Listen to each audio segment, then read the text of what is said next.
Olá, Citadiner! Vem comigo aprender como você pode jogar o Citadino Cyber.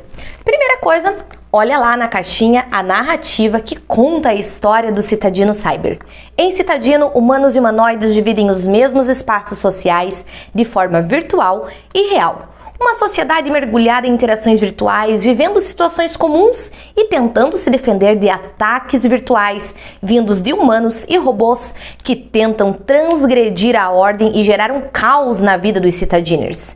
Em Citadino Cyber, você é um citadiner dessa sociedade futurista e deve protegê-la, colaborando para a defesa de outros citadiners que estão sendo atacados por vilões. Para isso, você poderá contar com a ajuda de profissionais experts para driblar vilões, bem como com pílulas de inteligência artificial e elementos de sabedoria para ajudar ou interferir na vida de outros citadiners. Olha só, no seu jogo vem a caixinha, nós temos 40 cartas, mais um dado especial, exclusivo citadino, para que você possa jogar. Então, bora lá, vamos mostrar para você como você pode fazer a montagem da sua mesa. A primeira coisa é separar todas as cartas pelas cores. Então veja que aqui as cartas de pílulas e de inteligência artificial têm um fundo mais roxinho, as cartas dos vilões têm um fundo vermelhinho e as cartas aqui que são das profissões têm um fundo mais azul. Separe todas elas antes de começar a jogar. Perceba que no nosso jogo você pode jogar de 2 até 6 jogadores. Se você jogar com 6, você vai então distribuir uma carta de profissão para cada jogador.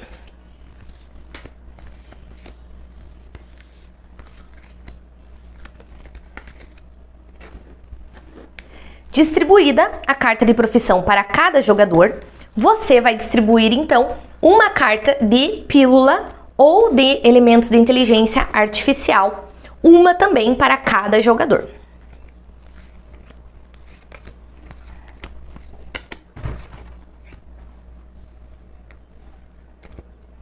Se você estiver jogando com 2 jogadores, ou então estiver jogando com 3 jogadores, você pode distribuir o número igual de profissões para cada jogador e também fazer a igualdade com relação ao número de cartas de pílula e de inteligência artificial. Então, por exemplo, se eu estiver jogando com 2 jogadores, cada jogador ficará com 3 profissões e 3 cartas que tem o fundo roxo. Se já eu estiver jogando com 4 jogadores, aí sobrarão 2 cartas de profissão que vão ser colocadas na base do baralho que tem fundo roxo, porque essa profissão vira inteligência artificial e entra aqui nessa pilha das inteligências artificiais ou pílulas de sabedoria. As cartas não precisam ficar escondidas na mão dos jogadores, então todos podem, inclusive, abrir e mostrar as suas cartas, contar uns aos outros qual é a profissão que receberam, fazer a leitura e compartilhar essas informações entre todos os jogadores. Perceba que cada profissão tem um símbolo. Aqui, por exemplo, no Cyberativista, nós temos o símbolo da mãozinha fechada. Aqui, no da psicóloga, nós temos um ursinho. Esse símbolo é muito importante, porque é ele que vai identificar quais são os vilões que cada profissão consegue combater. Para iniciar a jogada, você pode disputar no dado, na mesa, quem vai ser a pessoa que tira o maior número, ou então tirar no par ou ímpar, definir da forma como você achar mais interessante. O jogador que começa revela uma carta da pilha dos vilões, lê quem é esse vilão e percebe, por exemplo, se aqui do ladinho existe o símbolo da sua profissão. Eu, por exemplo, sou o segurança de dados, que tem o desenho do cadeado.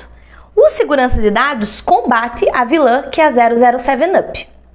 Além de outras profissões também, mas a minha profissão combate. Para combater, como é que eu faço? Eu vou poder usar o dado aqui e tirar um número indicado, 2 ou mais. Então, jogando o dado, eu consigo saber se consigo combater. Tirei 4 no dado, então eu fico com a carta do vilão, porque no final vence quem conseguir combater o maior número de vilões. E cada vilão na minha mão é 1 ponto no final da partida. Assim segue o nosso jogo no sentido horário para o próximo jogador, que também vai revelar a carta, mostrar para todos o vilão e perceber se a sua profissão está aqui constando nesses símbolos, ou seja, se a sua profissão é compatível para combater o vilão. Puxa, prof. Gessiane, mas e daí se a minha profissão não é compatível, não combate o vilão? Aqui, por exemplo, eu estou com a profissão segurança de dados. Essa é uma profissão que não aparece nesse vilão aqui, que é o sexting. Então veja que aqui com esse vilão, a única forma que eu tenho de combatê-lo é pedindo ajuda para o meu colega da direita ou o meu colega da esquerda. Bom, olha só, meus colegas não são obrigados a me ajudar, eles me ajudam se quiserem, porque se o meu colega me ajudar a combater o vilão, eu fico com o vilão, ou seja, eu pontuo. Mas olha que legal, esse colega que ajudou recebe uma pílula ou uma inteligência artificial aqui como uma recompensa. Então, eu recebo de presente. Cada vez que eu ajudo, a única forma que eu tenho de ter mais cartinhas dessas, eu recebo uma recompensa toda vez que eu ajudar. Olha só que interessante. Vejam aqui, por que é importante ter cartinhas de pílula ou inteligência artificial? Essas cartas somam no dado. Então, imagina que eu pego um vilão que vale 5 e tiro no dado 4. Mas se eu tiver uma cartinha de poder aqui, de pílula, ou então de inteligência artificiais em mãos, eu consigo usar essa carta para somar no dado. A carta de soma é de uso único e exclusivo daquele jogador que estiver jogando na rodada. Então presta atenção, para ajudar os colegas, eu não posso utilizar essas cartas. Posso ajudar combatendo o vilão desde que eu consiga tirar a pontuação no dado. E assim, sucessivamente, o nosso jogo continua aqui até que todos os vilões sejam combatidos. Se por acaso no final do jogo sobrar algum vilão em que não tenha nenhuma profissão compatível, então você pode disputar no dado e aquele que tirar o maior número vai conseguir combater esse vilão. Ah, só mais um detalhe, se por acaso você estiver jogando com 5 jogadores ou 4 jogadores, ou seja, vão ter profissões que sobram e vêm parar aqui nessa pilha de pílulas e inteligência artificiais, que são as recompensas, essa profissão vai ter a mesma função de uma pílula ou de uma inteligência artificial. Ela pode ser usada uma única vez e, óbvio, não será usada daí para somar pontos, mas sim para combater um vilão que, muito provavelmente, a sua profissão não combate. Bora então se divertir e aprender a como a gente pode fazer para combater esses vilões que estão por aí assombrando os citadiners. Até a próxima!